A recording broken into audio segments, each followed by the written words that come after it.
I created this midsummer cosplay for less than $20. If you want to see how, keep on watching.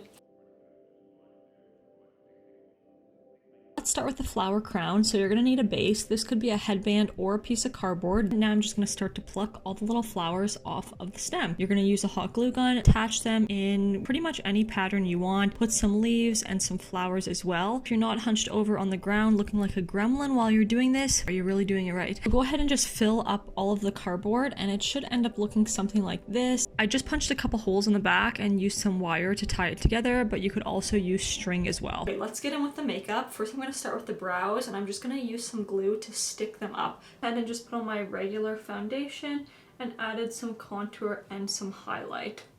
Next I'm just gonna go on with a light pink shade on the eyes. Next I'm moving on to the lips, and I'm just gonna do that in a peachy color. Now I'm going in with a darker brown, just trying to match up some of her features, and this part you could definitely skip. If you're wondering why I have gloves on, it's because I'm trying to film a TikTok at the same time. And just really adding more details around the nose and around the mouth. And just adding some blush on the apples of my cheeks. I'm just taking a red and a pink shade, and I'm just gonna go ahead and enhance the bags under my eyes. I'm just applying a gloss right onto my lid.